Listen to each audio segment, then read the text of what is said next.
Hi and welcome back to the part 3 of Directors Revision video series, my dear students. पिछले दो parts में हम directors के appointment से संबंधित काफ़ी सारे पॉइंट्स पढ़ चुके थे और सेक्शन 149 से लेकर के सेक्शन 160 तक का हमारा पूरा बंच कंप्लीट हो चुका था regarding the appointment of first directors, subsequent directors, independent director, small shareholder director, director identification number, and the provisions that were related to appointing of any person other than the retiring director on the board. Yes, यहाँ तक हम पूरा पढ़ चुके थे. I believe आपने अपने level पर, अपने स्तर पर ये रिविजन पूरा कंप्लीट कर लिया है. आपकी भी चीजें बहुत अच्छे से कंप्लीट हो चुकी है. तो अब बारी आती है आगे बढ़ने की और आज से हम इस सेशन में अपने another bunch of around 10 to 12 sections target करेंगे, जहां 161 से हम शुरुआत करेंगे. रिविजन वीडियो है बच्चों ये, जिसमें ये माना जा रहा है कि आप इन चीजों को एक बार पहले बहुत अच्छे से पढ़ चुके हैं. It is just meant for that last minute revision of yours, ताकि एग्जाम के पहले आप इन चीजों को एक बार अच्छे से रिवाइज कर सकें और अपने कॉन्सेप्ट्स को पक्का कर सकें. तो वो चीजें जो सामान्य तौर पर क्लास में 20 से 25 सेशंस में चलती है, we have made an attempt कि हम उन्हें कम से कम समय में सारी की सारी चीजों को आपके लिए समअप कर सकें. इसलिए यहाँ पर हंसी मजाक थोड़ा कम है और पढ़ाई थोड़ी ज्यादा है. ठीक है प्यारे बच्चों, चलिए बढ़िए आगे. The things that we have to discuss today are there on the screen and we'll be starting off with section 161. And what's that? That is about the power of the board of directors to appoint directors on the board. Yes. Section 161 company act का बात करता है board के अधिकारों पर कि वो board में ही और डायरेक्टर्स की नियुक्ति कर सकते हैं, यानी एग्जिस्टिंग डायरेक्टर्स नए डायरेक्टर्स अपॉइंट कर सकते हैं. ठीक, 4 मेजर सबसेक्शंस इसके हैं जो अभी फिलहाल में आपके सामने स्क्रीन पर हैं. और ये चारों सबसेक्शंस बात करते हैं. सबसेक्शन 1 में एडिशनल डायरेक्टर है, सबसेक्शन 2 में ऑल्टरनेट डायरेक्टर है, सबसेक्शन 3 में नॉमिनी डायरेक्टर है और सबसेक्शन 4 में directors appointed in casual vacancy है. अब इन ये अपॉइंटमेंट के पॉइंट्स क्या क्या है, तो चलिए एक एक करके इनके पॉइंट्स को समझ लेते हैं. पहले हमारे सामने आता है सेक्शन 161 सबसेक्शन 1 और एडिशनल डायरेक्टर पर आधारित ये सेक्शन हमसे कहता है कि यदि कंपनी के आर्टिकल्स में लिखा हो तो, now we specify it very clearly that if the articles of the company provide for, and that's why all these provisions should be there in the articles. ये सारे प्रावधान आर्टिकल्स में होना चाहिए. Articles ultimately are the piece of document that governs the day-to-day business and management of a company, right? So if the articles of the company provide, then the board of directors always have the right, always have the power that they can appoint any person on the board, however, other than the one who fails to get appointed as a director in any general meeting. पहले कभी general meeting में propose करा था और वहां पर वो person appoint नहीं हो पाया. The resolution was put to vote and was being lost. फिर ऐसे पर्सन को दोबारा बोर्ड अपॉइंट नहीं करती. But other than such a person, the board of directors, if authorized by the articles, always have the right to appoint any person on the board. Such a person shall be called as an additional director. Directors already हैं, वही अपने साथ किसी और को ला रहे हैं तो एडिशनल डायरेक्टर हो गया. ये है ना, डायरेक्टर्स ऑलरेडी हैं, अपने साथ किसी और को ला रहे हैं तो वो एडिशनल हो गया. ठीक है, इस पर्सन का ऑफिस टेन्योर क्या होता है, तो इसका ऑफिस टेन्योर होता है जब ये अपॉइंट हुआ है वहां से लेकर के तो नेक्स्ट एनुअल जनरल मीटिंग या the due date by which the next annual general meeting should have been held, whichever is earlier. Have the 2 dates in front of you in this point. Who shall hold the office up to the date of the next annual general meeting or the last date by which that annual general meeting should have been held. क्योंकि कई बार annual general meeting नहीं होती है किसी कारण से, last date भी निकल जाती है, तो अब उसका जो नॉन कंप्लायंस हुआ वो तो अपनी जगह अलग है. एनुअल जनरल मीटिंग सेक्शन 96 पढ़े हैं हम, राइट?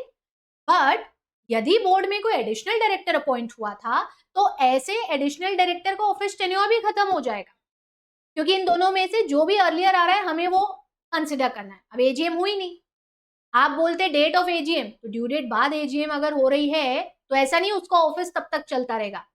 ड्यू डेट निकल गई, जो ड्यू डेट है वहां ऑफिस वेकेट. आपकी डेजिग्नेशन, आपकी पोजीशन आपको खाली करनी पड़ेगी, that's it.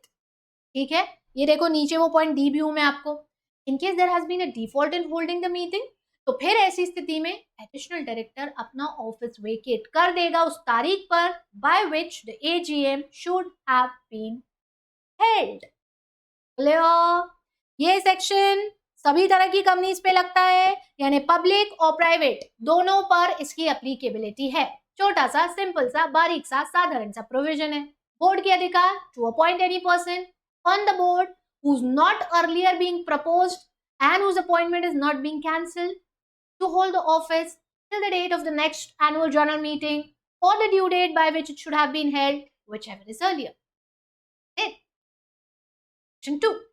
And the subsection 2 talks about yet another important type of a director to be appointed on the board, and that is alternate director. Alternate मतलब किसी के बदले में, कोई डायरेक्टर ऑलरेडी है, उसके बदले में दूसरा। बट किसी के बदले में दूसरा तभी होगा ना जब वो पहला नहीं होगा, है ना, कि भाई आज मैं नहीं आ रही हूं यहाँ पर और मेरे बदले में मम्मी आ जाएंगी, काम हो जाएगा। ठीक है, तो ठीक वैसे ही ऑल्टरनेट डायरेक्टर का जो प्रोविजन है सबसेक्शन 2 में, वो यही कहता है once again that if authorised by the articles या after passing a resolution in the general meeting, जो ऑर्डिनरी रेजोल्यूशन होता है बच्चों। आर्टिकल में लिखा है तो ठीक है, आर्टिकल में नहीं लिखा है तो फिर ऐसी स्थिति में आर्टिकल में पहले वो इनकॉर्पोरेट करें और या फिर जनरल मीटिंग में रेजोल्यूशन पास करें। जो भी जनरल मीटिंग होनी है उसमें ऑर्डिनरी रेजोल्यूशन लगेगा। और आप क्या कर सकते हैं, ऐसा कोई भी डायरेक्टर आपकी कंपनी का जो कि 3 महीना या उससे ज्यादा के लिए इंडिया से बाहर जा रहा है, not less then 3 months from India, अगर बाहर है, एब्सेंट है इंडिया से, उसके बदले किसी को भी ऑल्टरनेट ला सकते हैं। Okay, there is a director on the board of the company, he is absent or he will be absent for a period of not less than 3 months from India, the board reserves the right to appoint an alternate to him. Remember, it's the right of the board to appoint an alternate. मैं director हूं, मैं जा रही हूं, तो मैं नहीं बोल सकती मेरे बदले इसको रख लो, या जब तक मैं नहीं हूं तब तक ये डायरेक्टर रहेगा। No, it's not my right, it is the right of the board of directors. I have specifically highlighted this point. See on the screen, the right to appoint the alternate vests in the board. It's given. Vests के लिए simple word हम क्या कह सकते हैं? It is given to the board of directors of the company.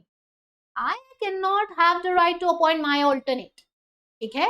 So board के पास ये अधिकार है कि वो alternate appoint कर सकते हैं। ठीक है, अब देखो एक ये पॉइंट भी याद रखो यहाँ पर जो आ रहा है, the one that is being highlighted, the person to be appointed should not be an existing director in the same company or hold an alternate directorship for any other director in the same company. बड़ा तिगड़ा में है लेकिन बहुत सीधा सा, जिसे alternate बना रहे हो ना वो पहले से उस कंपनी में डायरेक्टर हो और ना वो किसी डायरेक्टर का ऑल्टरनेट हो। यानी एक बार में एक व्यक्ति एक कंपनी में 2 डायरेक्टर को ऑल्टरनेट नहीं बन सकता, और एक ही व्यक्ति ऑल्टरनेट और एक्चुअल या रेगुलर डायरेक्टर भी नहीं बन सकता। यही इंटरप्रिटेशन हुआ ना इसका। ठीक है, समझे? I can not be an alternate director to 2 directors in the board and I can not also be an alternate and a regular director on the board. ठीक है, समझ गए क्या इतना?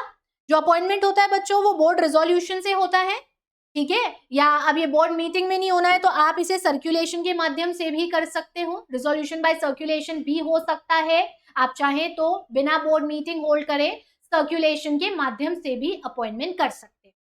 समझ रहे इतना? ठीक है, यदि आप ना इंडिपेंडेंट डायरेक्टर का ऑल्टरनेट ला रहे हो तो उसके द्वारा इंडिपेंडेंस का क्राइटेरिया जो इंडिपेंडेंट डायरेक्टर को पूरा करना है, और जो कहा दिया है बच्चों, कहाँ दिया है, यही याद कर लेंगे तो हमेशा याद रहेगा। और कहाँ है वो? सेक्शन 149 सबसेक्शन 6 में दिया है, तो उसे भी वो क्राइटेरिया पूरा करना पड़ेगा यदि इंडिपेंडेंट का ऑल्टरनेट है।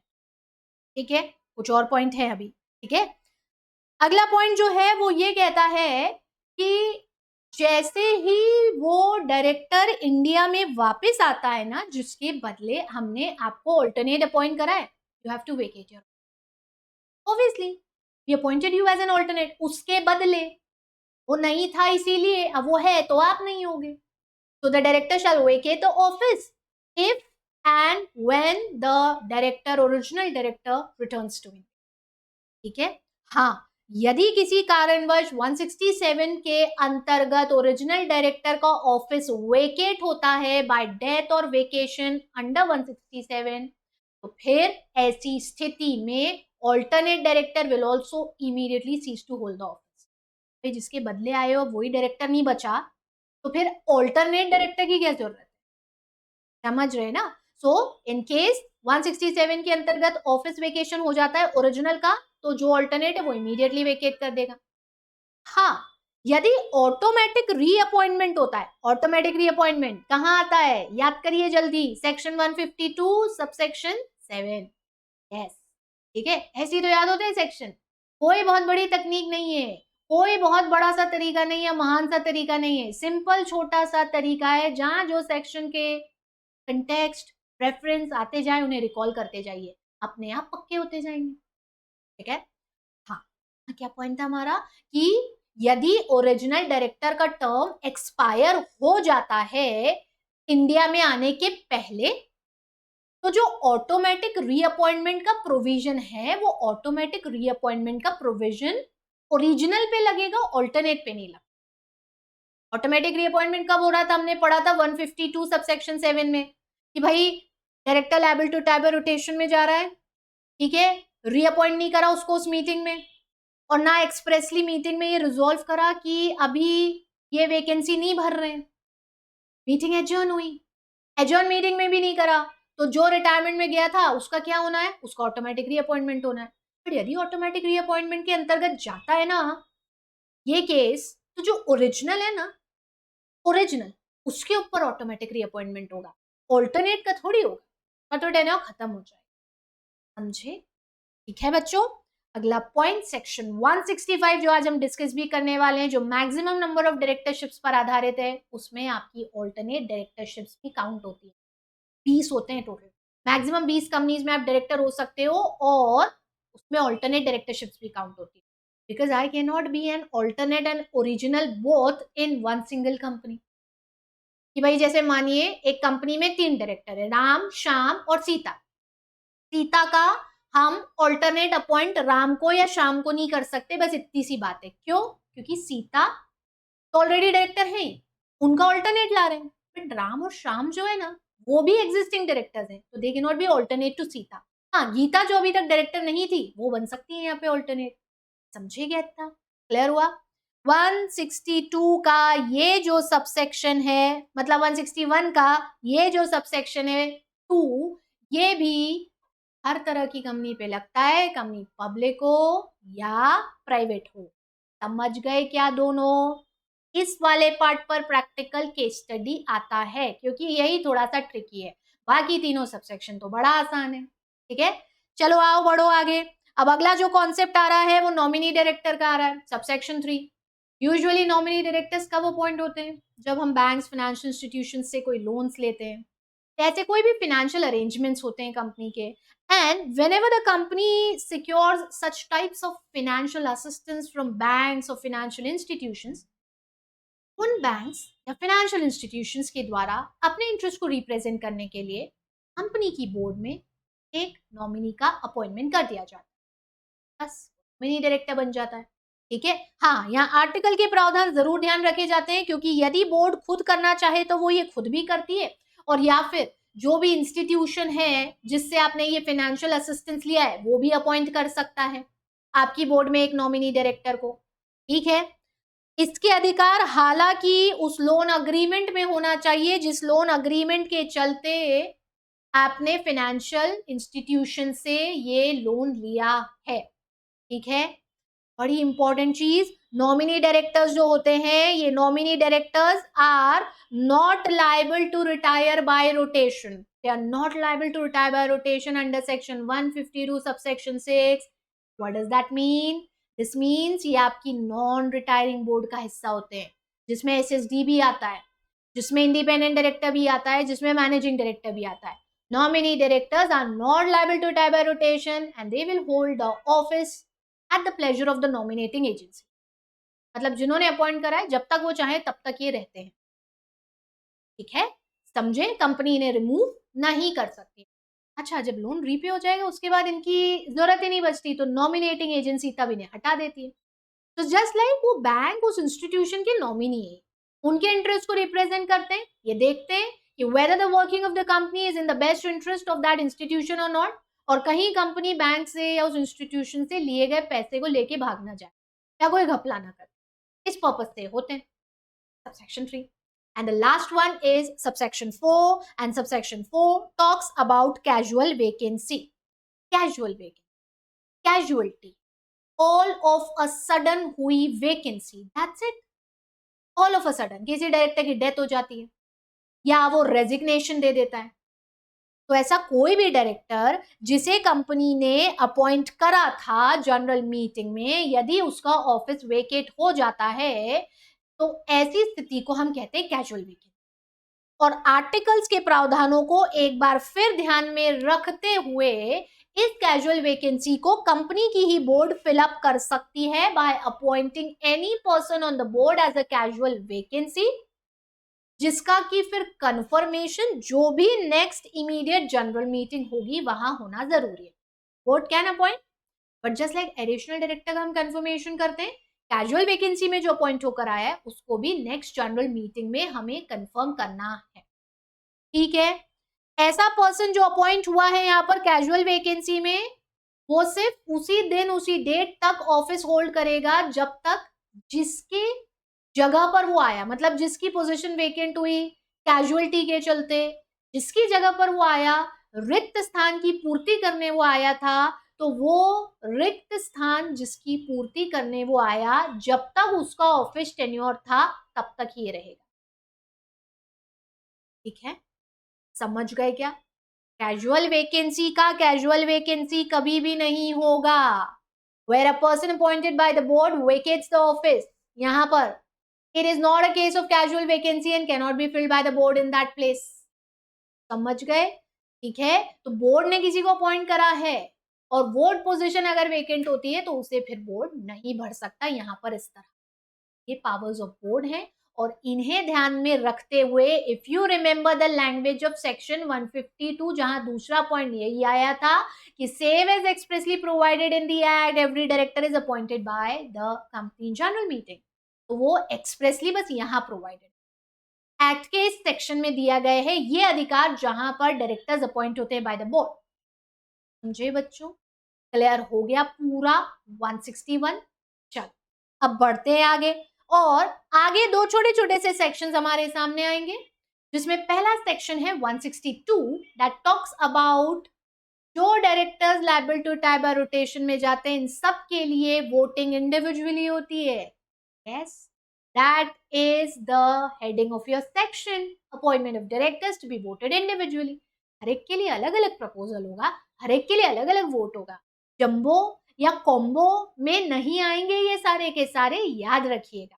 ठीक है, देखो हमसे सेक्शन 162 में यही कहा गया है, एक सिंगल रेजोल्यूशन मूव नहीं करा जा सकता फॉर द अपॉइंटमेंट ऑफ 2 और more than 2 persons as directors of the company. एक एक्सेप्शन है, और वो एक्सेप्शन हमसे ये कहता है unless the proposal to move such a resolution has been passed by the company in a meeting earlier and it has been agreed to by all the members, that means not even a single vote has been casted against. Unless the proposal to move such a motion has been first agreed at the meeting without any vote being cast against it. एक single vote भी against में नहीं पड़ना चाहिए, सर्वसहमति से पारित होगा, सबकी अप्रूवल से यूनानिमसली अप्रूव अगर हो जाता है कि एक सिंगल रेजोल्यूशन से आप रिटायरमेंट में जाने वाले 2-3 जितने भी हैं सबका अपॉइंटमेंट कर सकते हो, तो ही आप ये कर सकते हो, या अपॉइंटमेंट ही एक सिंगल रेजोल्यूशन से कर सकते हो तो ही कर सकते हो। अन्यथा एक सिंगल रेजोल्यूशन से एक ही डायरेक्टर का अपॉइंटमेंट होता है, भले वो liable to retire by rotation में जाने वाला और रीअपॉइंट होने वाला हो, जनरल मीटिंग में ही अपॉइंट एक सिंगल रेजोल्यूशन से एक ही होगा बस। और अगर आपने ऐसा कर दिया, बिना ऐसी अनुमति लिए ऐसा अगर आपने कर दिया, तो फिर ऐसी स्थिति में वो रेजोल्यूशन वॉइड है, भले ही उस पर कोई ऑब्जेक्शन लगाओ channel, resolution void, appointment void, सब कुछ वॉइड हो जाएगा। क्लियर है? समझे? एक्सेप्शन है सामने, तो एक्सेप्शन कहते हैं कि गवर्नमेंट कंपनी पे नहीं लगता जिसमें entire paid up share capital central या स्टेट या partly by central and partly by state और मोर देन वन स्टेट के द्वारा होल्ड करी गई हो। ऐसी कंपनी जो सब्सिडरी हो ऊपर दी गई गवर्नमेंट कंपनी की, and even private companies and specified IFSC public company नहीं लगता है। मोस्टली तो प्राइवेट कंपनीज और गवर्नमेंट कंपनीज ही पिक्चर में आती है देखने में, तो मतलब ये है कि उनपे ऐसा कोई प्रावधान ही नहीं लगता, वो एक सिंगल रेजोल्यूशन से भी ये काम कर सकती है और वो वॉइड भी नहीं होगा। समझ गए? क्लियर हो गया? चलो अगला सेक्शन, और अगला सेक्शन है 163, and 163 is about the appointment of directors by proportional representation. This is something that is just opposite of 152 subsection 6 that talks about the determination of office tenure of certain number of directors in the company by liability to retire by rotation. 152 subsection 6 क्या था? अगर article बोलते सारे जाएंगे retirement में तो सारे जाएंगे, अन्यथा अदरवाइज पब्लिक कंपनी के केस में 2/3 ऑफ द टोटल डायरेक्टर ऐसे होंगे जिनके ऑफिस टेन्योर को रिटायरमेंट बाय रोटेशन से डिटरमाइन करते हैं और उस 2/3 का 1/3 हर एजीएम पे जाते हैं। है क्या? यही था 152 सबसेक्शन 6। 163 का जस्ट ऑपोजिट। 163 कहता है कि अगर कंपनी के आर्टिकल में लिखा है, यानी आपको इसे आर्टिकल में अडॉप्ट करना पड़ेगा। अगर कंपनी के आर्टिकल में लिखा है तो फिर ऐसी स्थिति में again not less than 2/3 of the total number of director, बिल्कुल वैसी ही लैंग्वेज है, नॉट लेस देन 2/3। लेकिन वहां liable to retire by rotation से होते थे वो 2/3, और यहां ये नॉट लेस देन 2/3 ऐसे होते हैं जिन्हें हम प्रिंसिपल ऑफ प्रोपोर्शनल रिप्रेजेंटेशन से अपॉइंट करते हैं, वेदर हम इसे सिंगल ट्रांसफरेबल वोट से करें या क्यूमुलेटिव वोटिंग सिस्टम से करें। सिंगल ट्रांसफरेबल वोट, एक ही व्यक्ति एक से ज्यादा कैंडिडेट्स को अपना प्रेफरेंस देता है। जैसे 5 लोग खड़े हो रहे हैं, अब मैं मेंबर हूं, मैं 5 लोगों को वोट डालने जा रही हूँ। मैं कैसे डाल रही हूँ अपना वोट? भैया मेरा पहला प्रेफरेंस है बी, फिर मेरा दूसरा नंबर का जो प्रेफरेंस है वो है डी, फिर ई, फिर बी, फिर सी और फिर ए, ऐसे अलग अलग प्रेफरेंसेस दे देती हूँ। दैट्स सिंगल ट्रांसफरेबल वोट या क्यूमुलेटिव वोटिंग। ऐसे डायरेक्टर्स फिर रिटायरमेंट का कोई प्रावधान नहीं लगता है और ये एट अ टाइम 3 इयर्स के लिए अपॉइंट करेंगे। 3 इयर्स के बाद फिर से वापस ऐसी अपॉइंट, मतलब यहाँ liability to retire by rotation है ही नहीं। कंसेप्ट ऐसा है कि या तो 152 सबसेक्शन 6 लगेगा और या फिर 163 लगेगा, दोनों एक साथ नहीं लगेंगे, क्योंकि 152(3) में भी हम नॉट लेस देन 2/3 बोर्ड को रिटायरमेंट से लेते हैं, बची हुई 1/3 को क्या बोलते हो? नॉन रिटायरिंग बोर्ड कहते हो। और यहाँ पर भी not less than 2/3 board proportionate representation से आती है और बची हुई 1/3 नॉन प्रोपोर्शनेट बोर्ड है, जिसमें फिर वो एमडी और ये सब आ जाते हैं। क्या क्या बच्चे क्लियर हो गया अच्छे से? हाँ, यदि इन डायरेक्टर्स में कैजुअल वैकेंसी हो ना, तो कैजुअल वैकेंसी को तो हम वैसे ही भर सकते हैं जैसा हमने 161 सबसेक्शन 4 में अभी पढ़ा। बोर्ड अपॉइंट कर सकती है कैजुअल वैकेंसी में जितना टेन्योर बचा था, जिस डायरेक्टर की पोजीशन वैकेंट हुई उतने टेन्योर। 162 और 163 एक्सेप्शन यहाँ पर भी है, और एक्सेप्शन एक बार फिर कहता है कि गवर्नमेंट कंपनी जिसकी entire paid up share capital central government या स्टेट गवर्नमेंट या partly central and partly state and more than one states hold कर रहे हैं, या फिर ऐसी ही गवर्नमेंट कंपनी की सब्सिडरी पर 163 नहीं लगेगा। क्लियर? समझ लिया अच्छे से? चलो बढ़ चलते हैं आगे, और अब आ रहा है एक बड़ा तगड़ा सेक्शन। और ये बड़ा तगड़ा सेक्शन क्यों बोल रही हूं मैं? क्योंकि केस स्टडी के पॉइंट ऑफ व्यू से पार्ट बी में ये एक बड़ा इंपॉर्टेंट सेक्शन है। Yes, section 164 that talks about disqualification of directors. एक ऐसा सेक्शन जो डायरेक्टर अपॉइंट होने के पहले भी चेक करा जाएगा और डायरेक्टर अपॉइंट हो जाने के बाद भी यदि इसमें से कुछ हुआ तो आपके ऊपर डिस्क्वालिफिकेशन। समझ रहे हैं ना? अपॉइंट होने के पहले भी ये सब चेक करेंगे, इसमें से किसी पे भी क्वालिफाई हो तो डायरेक्टर बनने के लिए डिस्क्वालिफाई, डायरेक्टर बनने के लिए डिस्क्वालिफाई। ठीक है, अपॉइंट होने के बाद इसमें से किसी चीज की एप्लीकेबिलिटी आप पे हुई तो फिर आप डिस्क्वालिफाई। क्या है ये पॉइंट, क्विकली देखते हैं। 2 सबसेक्शंस में डिवाइडेड है, दोनों ही सबसेक्शन बहुत इंपॉर्टेंट है। पहला सबसेक्शन सीधे सीधे डिस्क्वालिफिकेशन देता है। क्या कहता है, कोई भी पर्सन डायरेक्टर बनने के लिए एलिजिबल नहीं होगा। कब नहीं होगा, कब आपके ऊपर ये डिस्क्वालिफिकेशन लगेगा? पहला, if you are of an unsound mind and you are being so declared by a court of competent jurisdiction. ठीक, if you are an undischarged insolvent जिसने liabilities नहीं पे करी, या if you have applied to be adjudicated as an insolvent and your application is pending, disqualified हो। Director बन चुके थे और ये सब हुआ तो डिस्क्वालीफाई हो जाओगे। डायरेक्टर के लिए प्रपोज करा जा रहा है तो डिस्क्वालीफाइड हो अगर ये सब है तो। ठीक है, चौथा point, you've been convicted of an offense that involves moral turpitude। Conviction लगा है आपके ऊपर moral turpitude या अदरवाइज जैसे किसी ऑफेंस का, एंड सिर्फ सही नहीं है, एंड है, और 2 जगह एंड है आप देख रहे हो। And you have been sentence in respect thereof, यानी इस कन्विक्शन के चलते आपको 6 महीना या उससे ज्यादा की सजा दी गई, imprisonment. You've been sentenced in respect thereof to imprisonment for not less than 6 months। 6 से कम है ना तो ये डिस्क्वालिफिकेशन नहीं है, 1 आध 2 दिन 4 दिन हफ्ता 10 दिन तो नहीं, बट न्यूनतम 6 या उससे ज्यादा महीने के लिए यदि आपको जेल भेजा गया है तो आप डिस्क्वालिफाइड हो। एंड एग्जिस्टिंग में तो तब हो, और न्यू के केस में a period of 5 years have not lapsed from the date of expiry of such a, यानी कि मानो 8 महीने की सजा मिली, 8 महीने की सजा मिलने के बाद, 8 महीना पूरा होने के बाद और 5 साल के बाद एलिजिबिलिटी आएगी, वो 5 साल नहीं हुए तो तब तक आप डिस्क्वालीफाइड। ठीक है, सो 3 पॉइंट का मिक्सचर है आपके इस पॉइंट नंबर डी में, convicted of an offence involving moral turpitude और otherwise, and has been sentenced to imprisonment in relation to the same for a period of not less than 6 months and 5 years have not lapsed, 5 साल खत्म नहीं हुए from the expiry of that tenure। समझ गए क्या? यहाँ पर एक पॉइंट है भैया, और वो पॉइंट ये है कि यदि आपको ऐसे किसी ऑफेंस में 7 साल के लिए जेल भेज दिया गया, if a person has been convicted of any offense, any, and sentenced in respect thereof to imprisonment for a period of 7 years, shall not be eligible to be appointed as a director in any company, कभी भी। समझेगा? आओ अगला point. अगला point कहता है कि court या ट्राइब्यूनल का एक ऑर्डर आया है जिसके चलते आपको डिस्क्वालीफाई कर दिया है for whatever reason there may B.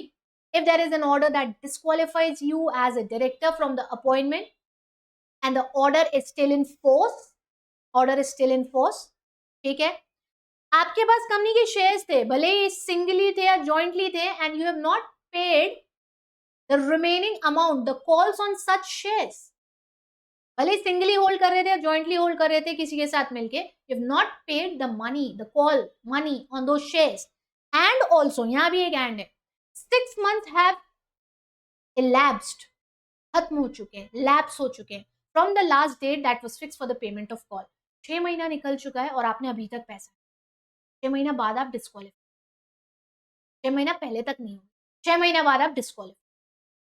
ठीक है, समझ गए क्या इतना? फिर सेक्शन नंबर 188 जो कि रिलेटेड पार्टी ट्रांजैक्शन से जुड़ा हुआ होता है, यदि आप पर उससे संबंधित कोई कन्विक्शन लगा है, if you have been convicted of offence under section 188 at any time in the preceding last 5 years, से पहले था डिस्क्वालिफिकेशन नहीं, जब प्रपोज कर रहे तब से इमीडिएट पिछले 5 साल में यदि 188 का नॉन कंप्लायंस है, कन्विक्शन है, डिस्क्वालीफाइड। ठीक है, फिर कुछ और पॉइंट आते हैं, यदि सेक्शन 152 सब सेक्शन 3 आपने कंप्लाई नहीं करे, डिन नहीं है तो डिन नहीं है तो भैया जाहिर सी बात है ना, डायरेक्टर बन ही नहीं सकते। ठीक है, 165 कंप्लाई नहीं करा, 165 कंप्लाई नहीं करा, मैक्सिमम नंबर ऑफ डायरेक्टरशिप्स आती है, यानी कि मान लो यदि आप ऑलरेडी 20 कंपनियों में डायरेक्टर हो तो फिर 21वीं में बनने के लिए क्वालिफाइड नहीं, ऐसा मतलब है। समझे क्या इतना? हाँ, लेकिन यहाँ एक पॉइंट आपको ध्यान रखना है कि ऊपर जो पॉइंट्स या क्लॉजेस आप पढ़े हो ना, जो 164 सबसेक्शन 1 के क्लॉजेस हैं, इसमें एक मेजर पॉइंट ये है कि ये जो DE और जी है सबसेक्शन 1 का। अब डी, ई और जी आपके सामने कौन से आ रहे हैं बच्चों? डी ये है, ई ये है और जी ये। डी, ई और जी का जो डिस्क्वालिफिकेशन है, this shall continue to apply even if the appeal और petition has been filed against the order of not disqualification. भले उस कन्विक्शन के चलते आपने कोई पिटिशन फाइल कर दिया हो, भैया मॉरल टर्पिट्यूड का केस था, कोर्ट ट्राइब्यूनल का ऑर्डर था जिसके चलते आपको डिस्क्वालीफाई करा है, रिलेटेड पार्टी ट्रांजैक्शन में फंसे हुए हैं आप, तो भले ही आपने उसके अगेंस्ट कोई अपील कर दिया हो, इस डिस्क्वालिफिकेशन या कन्विक्शन से आपको छोड़ा जाए ये बताते हुए या मैं बेकसूर हूं, मैंने कुछ नहीं करा है, स्टिल डिस्क्वालिफिकेशन तो लगेगा। बाद में यदि आप दोषी नहीं पाए जाते हैं तो हम डिस्क्वालिफिकेशन को खत्म कर देंगे, बात की। अभी फिलहाल तो है। समझ गए क्या बच्चों ये? चलो अब इसका दूसरा पार्ट, ये भी उतना ही इंपॉर्टेंट है। क्यों? क्योंकि ये यहां पर सबसेक्शन 2 है। सबसेक्शन 2 हमसे ये कहता है कि कोई भी व्यक्ति जो किसी कंपनी में डायरेक्टर है या रहा है, ऐसी कंपनी जिस कंपनी ने अपने फाइनेंशियल स्टेटमेंट या एनुअल रिटर्न्स, फाइनेंशियल स्टेटमेंट साल में एक बार जो हम फाइल करते हैं, और एनुअल रिटर्न, अब यही रिवाइज कर लो, एनुअल रिटर्न कौन से ई फॉर्म में जाता है? तो ई फॉर्म एमजीटी 7 में जाता है मैम। और फाइनेंशियल स्टेटमेंट्स कौन से फॉर्म में जाते हैं? तो ई फॉर्म एओसी 4 में जाते हैं, राइट।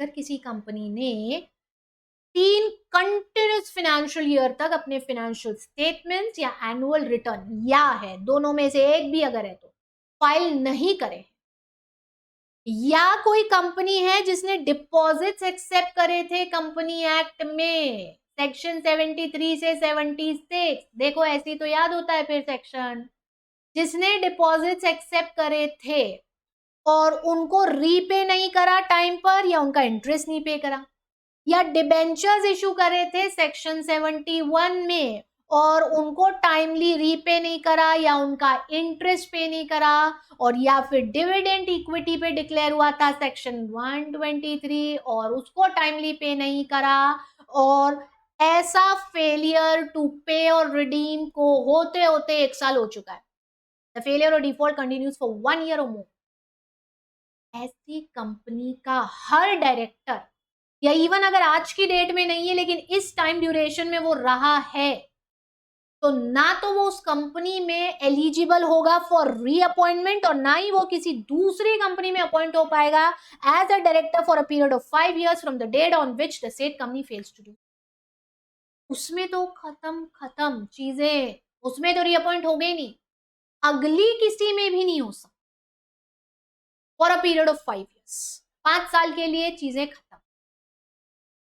समझ गए क्या? हाँ, ऐसी किसी डिफॉल्टर कंपनी में किसी फ्रेश को ला रहे हो एज ए डायरेक्टर, वो तो आ सकता है ना भाई, उस कंपनी का डायरेक्टर डिस्क्वालीफाई हुआ है, उसी कंपनी में रीअपॉइंटमेंट या फ्रेश में अपॉइंटमेंट के लिए। लेकिन ऐसी जिस कंपनी में डिफॉल्ट हुआ उसमें यदि कोई फ्रेश डायरेक्टर आता है ना, तो उसके ऊपर ये डिस्क्वालिफिकेशन नहीं लगता है for a period of 6 months from the date of his appointment. भाई उसको भी डिस्क्वालीफाई कर दोगे जो नया आया है, तो काम कैसे होगा? और ये जो डिस्क्वालिफिकेशन लगा हुआ है या ये जो डिफॉल्ट लगा हुआ है, इसको दूर कैसे करें? कोई तो चाहिए ना जो काम करे। तो फिर ऐसी स्थिति में इसलिए अगले 6 महीने तक जो नया डायरेक्टर आता है, where a person is appointed as a director of a company which is in default of the clause A और बी अबव, उस पे डिस्क्वालिफिकेशन अगले 6 महीना तक नहीं लगता। क्लियर हुआ? ठीक है, कंपनी ने डिफॉल्ट करा है तो डिस्क्वालिफाइड डायरेक्टर है। ऊपर वाला जो सबसेक्शन 1 था उसमें तो आप ही के साथ चीजें हुई थी, यहाँ कंपनी ने करा, बट बात वही है ना भाई, कंपनी तो आर्टिफिशियल एंटिटी थी, तो कंपनी ये सब खुद से थोड़ी कर सकती है। फाइनेंशियल स्टेटमेंट्स या रिटर्न्स फाइल करना या डिपॉजिट्स, डिबेंचर्स, डिविडेंड्स का पेमेंट करना है किसकी जिम्मेदारी? डायरेक्टर्स की। If they fail to do so, फिर ऐसी स्थिति में डिस्क्वालीफाई भी कौन होगा? दस होंगे। 164 सबसेक्शन में यही पॉइंट, एंड सबसे ज्यादा इंपॉर्टेंटली ये चीज, यानी ये सबसेक्शन, सिर्फ सबसेक्शन 2 गवर्नमेंट कंपनी में नहीं लगता, और जहां तक बात हमारी प्राइवेट कंपनी की होती है, इन पे इतने सारे एग्जाम्पशंस और रिलैक्सेशंस हम पढ़ ही चुके हैं, होते हैं, उसमें से एक ये भी है, प्राइवेट कंपनी अपने आर्टिकल्स में दूसरे डिस्क्वालिफिकेशंस भी बता सकती है जो इन एडिशन टू दिस, यानी ये प्राइवेट पे भी लगेंगे, इसके अलावा वो कुछ और डिस्क्वालिफिकेशंस भी बता सकते। समझ गए क्या? क्लियर हो गया 164 बहुत अच्छे से। बार बार सुन लेना, 4 बार सुन लेना, 40 बार सुन लेना, लेकिन इसे बहुत तगड़ा रखना, इस पर केस स्टडी बनने के पूरे चांस है। हर एक पॉइंट बहुत बारीक है लेकिन उतना इंटरेस्टिंग हो रहा है।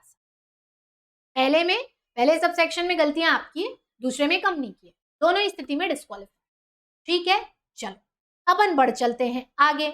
और इससे पहले कि ये सेक्शन खत्म हो, रूल नंबर 14 यहां पर आता है बच्चों, जिसमें कुछ एडिशनल पॉइंट आपको ध्यान रखना। Rule number 14 again of the management and administration rules he.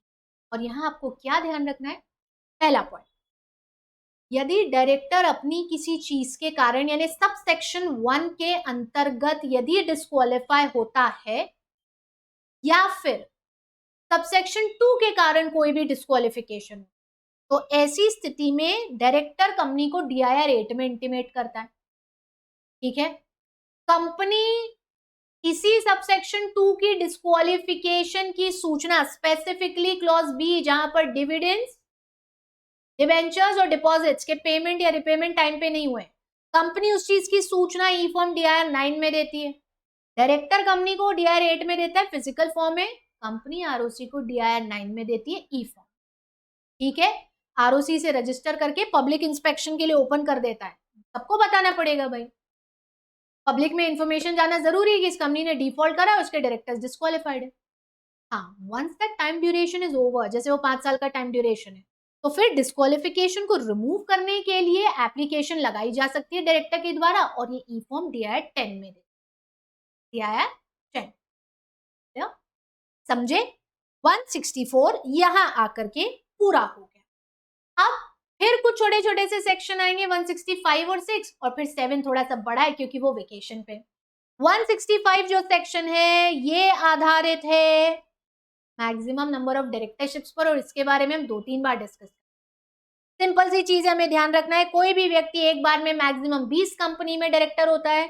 Alternate directorships इसमें शामिल होती है, लेकिन गवर्नमेंट कंपनीज की डायरेक्टरशिप इसमें शामिल नहीं।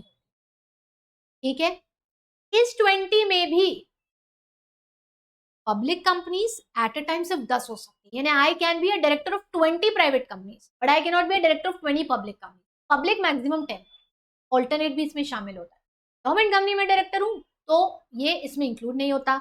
और भैया सेक्शन 8 पर ये सेक्शन ये अप्लीकेबल नहीं होता है। ठीक है, हाँ, हमने इस सेक्शन में एक छूट डाल रखी है कि किसी भी कंपनी के मेंबर्स यदि चाहे तो स्पेशल रेजोल्यूशन पास करके 20 से कम की भी संख्या बता सकते हैं उस कंपनी में डायरेक्टर बनने के लिए। मतलब क्या कि एक कंपनी है, उसके मेंबर्स स्पेशल रेजोल्यूशन पास करके ये प्रावधान बनाते हैं कि जो भी व्यक्ति इस कंपनी में डायरेक्टर होगा वो ना मैक्सिमम 5 में या 10 ही में डायरेक्टर हो सकता है। ऐसा पॉइंट बनाया जा सकता है और लेसन नंबर के लिए हम प्रोविजन बना सकते हैं। समझे 165? चलो 166 is all about the duties of directors. Company में डायरेक्टर बने हैं भैया तो याद है ना फिड्यूशियरी पोजीशन है, आप कंपनी के लिए एक एजेंट है, लॉ ऑफ एजेंसी पर डायरेक्टर और कंपनी का रिलेशनशिप चलता है। So there are lot of responsibilities on you, there are lot of duties on you. क्या क्या एक्सपेक्ट करते हैं आपसे? तो भैया हमेशा आर्टिकल के हिसाब से काम करिए, आर्टिकल की सीमा से परे ना जाइए, अल्ट्रा वायरस कुछ ना करिए, जो करे तो गलत होगा। है तो लिमिट हमेशा ध्यान में रखिए, सीमा हर चीज की जरूरी है। गुड फेथ में काम करिए, बैड फेथ या बैड इंटेंशन से काम मत करिए। अच्छा सोचिए, अच्छा करिए, अच्छा होगा। बुरा सोचेंगे, बुरा करेंगे, बुरा होगा। ठीक है, आगे हमेशा ध्यान रखिए कि जो भी आपकी ड्यूटीज हैं उन सबको आप reasonable care, due diligence, skill के साथ और इंडिपेंडेंट जजमेंट के साथ डिस्चार्ज करें। बायस ना हो, डिस्क्रिमिनेट ना करें, इंडिपेंडेंट जजमेंट हमेशा फॉलो करें। Try not to involve interests that have conflicts. Conflicts of interest ना हो, प्रयास करना काम है हमारा, है ना? बाकी सब ऊपर वाले की मर्जी। दूसरा, achieve or attempt to achieve any undue gain or advantage, ऐसा ना करिए भैया, कंपनी में किसी भी तरह से गलत फायदा उठाने की कोशिश ना करिए और अपना ऑफिस या अपनी ड्यूटीज किसी और को असाइन नहीं कर सकते, ये भी याद। ये सब आपकी ड्यूटीज होती है एज ए डायरेक्टर, जो सेक्शन 166 में कवर होती है। हम हमारे सेशन में अगले सेक्शन पर बढ़ रहे हैं और अगला सेक्शन है 167, specifically vacation of office of director. यानी नीचे दी गई कोई भी चीजें होती है तो कंपनी में डायरेक्टर को अपना ऑफिस वेकेट करना पड़ेगा, छोड़ना पड़ेगा, भले टेन्योर कितना भी बचाओ, डायरेक्टर कैसा भी हो, उसका ऑफिस वेकेट हो जाएगा इमीडिएटली यदि सेक्शन 164 की कोई डिस्क्वालिफिकेशन लगे। अभी बोली थी ना, डायरेक्टर बनने के बाद भी लग सकता है 164, है ना, डायरेक्टर बनने के बाद भी 164 अप्लीकेबल हो सकता है। तो यदि 164 का कोई डिस्क्वालिफिकेशन हुआ फिर ऐसी स्थिति में आप अपना ऑफिस वेकेट करें। ठीक। दूसरा पॉइंट, यदि आप कंपनी की सारी बोर्ड मीटिंग से एब्सेंट हो जाते हैं for a period of 12 months, 12 महीने के अंतराल में जितनी बोर्ड मीटिंग हुई आपने एक भी अटेंड नहीं करी, you absent yourself from all the meetings of the board of directors that were held in a duration of 12 months, whether without obtaining or not the leave of absence. Directors को देते हैं ना अपन, छुट्टी दे सकते हैं, leave of absence देते हैं, ठीक है। तो ये भले लो चाहे ना लो, यानी इंटीमेट करके भी यदि 12 महीने में एक भी बोर्ड मीटिंग अटेंड नहीं करी तो भैया मीटिंग में ही नहीं आ रहे हो, कंपनी का मैनेजमेंट ही नहीं संभाल रहे हो, तो फिर ऐसी स्थिति में डायरेक्टर बनने का मतलब क्या है? क्यों बनाए थे director? That you can take care of the management of the company यार। और सारे इंपॉर्टेंट डिसीजंस, सारे डिसीजन बोर्ड मीटिंग में होते हैं, you are absenting yourself from all those board meetings. और एकाध दो चार में नहीं, एकाध दो चार महीना में नहीं, 12 महीने के पीरियड में एक भी बोर्ड मीटिंग अटेंड नहीं कर रहे हो, तो फिर मतलब क्या है डायरेक्टर बनने का? वेकेट ही करो, ठीक है। तीसरा पॉइंट कहता है 184 का contravention.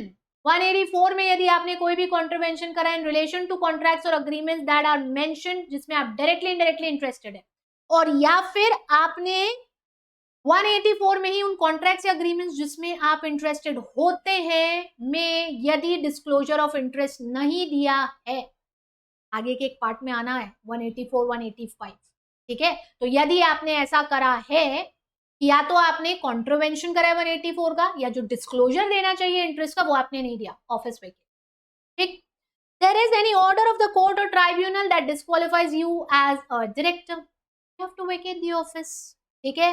If you have been convicted by the court of an offense that involves moral turpitude or otherwise and have been sentenced to imprisonment for not less than 6 months, ये दोनों point 164 में भी आए थे, 164 में भी आए थे, यहाँ पर भी, ठीक है, यहाँ पर भी है ये पॉइंट। हाँ, बस यहाँ पर एक चीज आपको ध्यान रखना है कि ये जो ई और एफ वाला डिस्क्वालिफिकेशन है ना, ये ई और एफ वाला वेकेशन ऑफ ऑफिस तब तक अप्लीकेबल नहीं होगा जब यदि इसके अगेंस्ट, इस ऑर्डर के अगेंस्ट, यदि पहली चीज 30 डेज, ये ऑर्डर आया वहां से 30 डेज तक तो ये डिस्क्वालिफिकेशन लगेगा नहीं आपके ऊपर।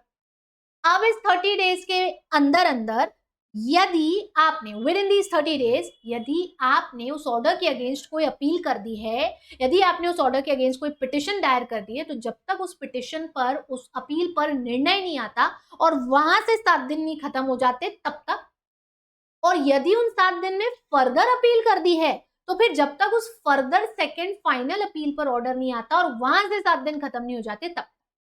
सिर्फ क्लॉज ई और एफ के लिए है ये, सिर्फ क्लॉज ई और एफ के लिए। कोर्ट का ऑर्डर जिसमें आपको डिस्क्वालीफाई करा गया कोर्ट या ट्राइब्यूनल का, या वो ऑर्डर जिसमें you been convicted of an offence involving moral turpitude or otherwise and sentenced in relation to the same for imprisonment for not less than, तो इस ऑर्डर से 30 दिन तो लगना ही नहीं है ये वेकेशन। इस 30 दिन में अपील कर दी तो जब तक उस अपील पर फाइनल डिसीजन नहीं आता वहां से 7 दिन नहीं लगेगा, और उस 7 दिन में फर्दर अपील कर दी तो वहां से भी नहीं लगेगा। लिख के बता दूं क्या, ज्यादा आसानी से समझ पाओगे आई गेस, ठीक है। मानो ये ऑर्डर की डेट है, इस दिन ऑर्डर आया क्लॉज ई या एफ का, ठीक है। अब यहां से 30 डेज तक तो वेकेशन होना ही नहीं है, ठीक है, यहां से 30 डेज तो होना ही नहीं है, इस 30 डेज में आपने कोई अपील या पिटिशन फाइल नहीं करी, तो जैसे ही ये 30th डे होगा वहां पर आप क्या कर दोगे, आप वेकेट कर दोगे। कब? If no appeal. ठीक है, यदि आपने अपील फाइल कर दी, पिटिशन फाइल कर दी, if appeal file, petition file, ठीक है, तो जब तक ये अपील डिस्पोज नहीं होती, इस पे डिसीजन नहीं आ जाता, वहां प्लस वहां से 7 डेज की एक्सपायरी। ठीक है, अब अपील फाइल हुई, ठीक है, ये देखो ऑर्डर आया, 30 डेज के अंदर आपने क्या कर दिया, आपने अपील फाइल कर दिया, अपील फाइल कर दिया, अपील डिस्पोज ऑफ हुआ, और 7 दिन अपील डिस्पोज ऑफ हुए, यानी अपील पर जो भी फाइनल ऑर्डर आना था वो ऑर्डर आ चुका है, 7 दिन निकल गए। ये 7 दिन निकल गए, इस 7 दिन की एक्सपायरी पर, एक मिनट बच्चों, हाँ, इस 7 दिन की एक्सपायरी पर यदि आपने अपील फर्दर फाइल कर दी थी, तो फिर जब तक वो डिस्पोज नहीं होती प्लस वहां से 7 दिन, और यदि अपील फाइल नहीं करी थी तो जिस दिन ये 7 दिन खत्म हो गए आप अपना ऑफिस वेकेट कर दोगे। समझ गए हो? सिर्फ क्लॉज ई और एफ के लिए। ठीक है, चल और चलते हैं अपन यहां से आगे।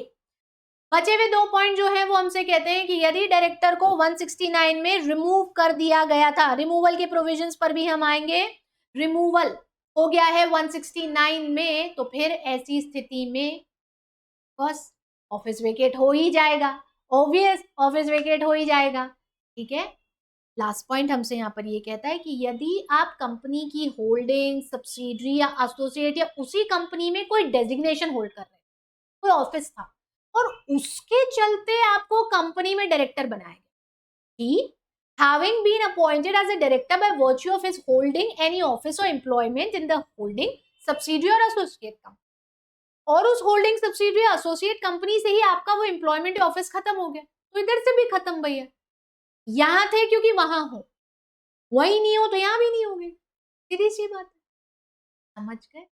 ठीक है, इस सारे पॉइंट है वेकेशन। ठीक, 167 का सब सेक्शन 2 हमसे कहता है कि यदि ऊपर दिए गए कारणों के कारण यदि कभी ऐसा हुआ कि सारे के सारे डायरेक्टर्स को अपना ऑफिस वेकेट करना पड़ रहा है, तो फिर ऐसी स्थिति में प्रमोटर, और जो प्रमोटर नहीं है तो सेंट्रल गवर्नमेंट ऐसी कंपनी में required number of directors appoint करती है, जो कि फिर उस कंपनी का मैनेजमेंट संभालते हैं जब तक, तब तक उस कंपनी में डायरेक्टर्स नहीं आ जाए, जब तक है जान। ठीक है, जब तक उस कंपनी को संभालना है। क्लियर? ठीक है, चलो लास्ट पॉइंट, प्राइवेट कंपनी अपने आर्टिकल्स में इसके अलावा एडिशनल भी बता सकती है, ठीक वैसे ही जैसे आपने 164 में पढ़ा था, the company can provide for additional grounds as well, 167 completed as well. ठीक, चलो आ जाओ आगे, अगला सेक्शन, और अगला सेक्शन है 168 रेजिग्नेशन। अब ये दोनों छोटे सेक्शन है, 168 और 169, इनफैक्ट 171 और 2 रजिस्टर्स पे भी। क्या डायरेक्टर रिजाइन कर सकता है? बिल्कुल, नहीं करना काम भैया आपकी कंपनी में, नहीं जच रहा है, नहीं जम रही है चीजें, तो मैं रिजाइन भी कर सकता हूँ।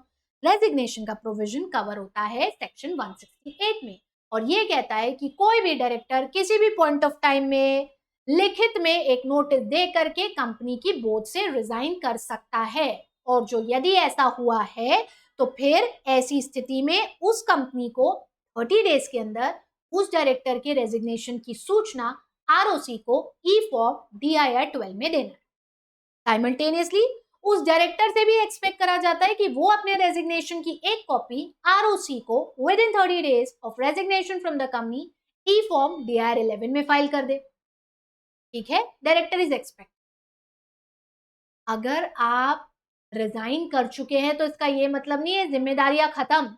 The director shall still be liable after the resignation for all those acts that he did and all those things that happened when he was the director of the company. He was the director, उसके tenure में जो जो हुआ उस सब के लिए वो जिम्मेदार होता है। ठीक है, समझे? हाँ, यदि कंपनी के सारे डायरेक्टर्स रिजाइन कर देते हैं, या जैसा भी ऊपर भी पढ़ा कि वेकेशन हो जाता है 167 में, तो ऐसी कंपनी के प्रमोटर और जो प्रमोटर नहीं है तो ऐसी कंपनी में सेंट्रल गवर्नमेंट फिर डायरेक्टर्स को अपॉइंट करती है, जो कि जितने भी minimum required number of directors हैं दूसरे उन्हें अपॉइंट कर सकेंगे और बाय दैट टाइम उस कंपनी का मैनेजमेंट संभाल सके है। तो यहाँ सिर्फ 2 ही पॉइंट है मेजर याद रखने के लिए। आगे आता है हमारा सेक्शन 169 और 169 बेस्ड है रिमूवल। आप डायरेक्टर को रिमूव भी कर सकते हैं, बिल्कुल। अब यहाँ जहाँ रिमूवल आया ना, मैं इमीडिएटली एक प्रोविजन याद कर लूंगी जो मैं पार्ट ए के मेंबर शेयर होल्डर वाले चैप्टर में पढ़ती हूँ, एक्सपल्शन। याद आया? क्या मेंबर्स को निकाल सकते हैं इस तरह से? हाँ कि ना? हाँ कि ना? क्या पकड़ना है? हाँ पकड़ना है कि ना पकड़ना है? ना, मतलब ये ना। Members can never be expelled. Director को हटा सकते हैं टेन्योर से पहले, टेन्योर के बाद कभी भी। member cannot be expelled from a company. There is no provision in the act. Even if you add such provision in the articles, it would be invalid. Members को नहीं हटा सकते, ठीक है? चलो, तो डायरेक्टर को कैसे हटाते हैं? सेक्शन 169 हमसे क्या कहता है? तो ऑर्डिनरी रिजोल्यूशन पास करके, according to section 169, a company may, if you want to, if you wish to, a company may, by an ordinary resolution, remove a director. हाँ, लेकिन इसमें उस डायरेक्टर को नहीं हटाया जा सकता जिसे ट्राइब्यूनल में सेक्शन 242 में अपॉइंट, ट्राइब्यूनल ने यदि अपॉइंट करा है वो डायरेक्टर नहीं हट सकता, बाकी कोई भी डायरेक्टर हट सकता है। Reasonable opportunity of being heard देना पड़ेगी भाई, जाहिर सी बात है। ऐसा ही नहीं कि बस बोल दिया निकलो, no, that's against good governance, that's against natural justice to give an opportunity of being heard. बताओ क्यों निकाल रहे हो, बोलोगे भाई इस कारण से निकाल रहे हैं, अब क्या कहना है आपका? और यदि उसका जवाब सेटिस्फैक्टरी नहीं है, वो गलती मान ले रहा है, तो फिर हटाओ, ठीक है? You can always remove, but ordinary resolution लगेगा भैया, जनरल मीटिंग, ठीक है? हाँ, इसके संबंध में 115 में स्पेशल नोटिस भी आ सकता है, जहां certain number of members director को हटाने के लिए स्पेशल नोटिस देते हैं। एंड इफ यू रिमेंबर, जब मीटिंग में हमने स्पेशल नोटिस यानी 115 पढ़ा था, उस समय में ये पॉइंट आया था कि आप किसी भी डायरेक्टर को टेन्योर से पहले निकालना चाह रहे हो तो सेक्शन 169 के अंतर्गत स्पेशल नोटिस लगेगा। Link of the section, simplest of the way to remember them all, simplest of the, ठीक है? चलो, स्पेशल नोटिस लगेगा। अब स्पेशल नोटिस जो है उसमें पूरे 115 के प्रावधान आपको कंप्लाई करने हैं। जो 115 लगता है कंपनी को देना है, फिर कंपनी मेंबर्स को देगी, पूरा वही का वही प्रोविजन यहां पर लगेगा, ठीक है?